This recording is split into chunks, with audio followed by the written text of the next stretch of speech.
Quand l'art urbain rencontre nos ouvrages de stockage, le Centre de l'Aube se révèle sous un nouveau jour.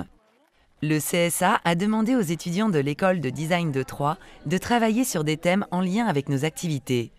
La radioactivité, la mémoire, l'environnement. Une réflexion concrétisée en peinture sous la supervision de l'artiste Jean-Sébastien Godefrein, alias Argadol.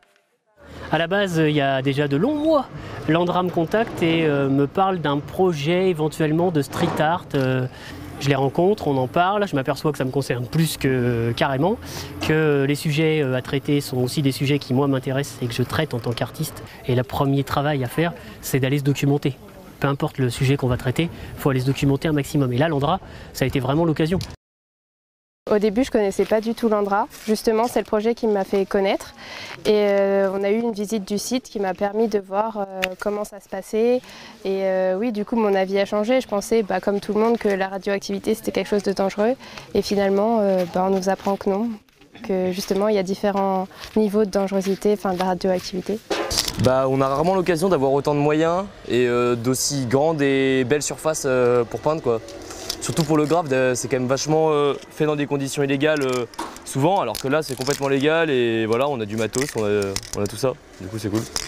Landra a une mission d'information, de communication sur ce que sont les déchets radioactifs et donc une manière un petit peu innovante et différente de le faire, ça a été de créer un projet, le projet Street Art, qui nous a permis d'accéder à des jeunes, puisqu'on parle ici d'étudiants, pour parler de nos problématiques et surtout leur demander un retour sur leur perception de ce que sont les déchets radioactifs, de ce qu'on en fait. Est-ce que c'est quelque chose qui fait peur? Est-ce qu'ils trouvent que c'est bien géré? Est-ce qu'on pourrait faire différemment, imaginer des choses? Et d'exprimer leurs sentiments, leurs ressentis, leur avis au travers des œuvres artistiques en laissant libre cours à leur créativité. Moi j'avoue que la radioactivité, le nucléaire, je ne suis pas trop pour au départ, mais je vois qu'il y a du recyclage, qu'ils font vraiment attention quand même, que ce n'est pas des déchets qu'ils vont jeter comme ça.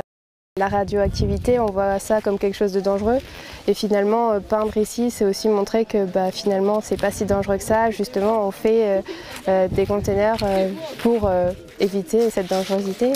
C'est toujours bien de mettre un peu de gaieté parce que là c'est tout gris, c'est pas forcément super punch, avec du peps. Alors mettre de la couleur avec des significations fortes, c'est toujours bien.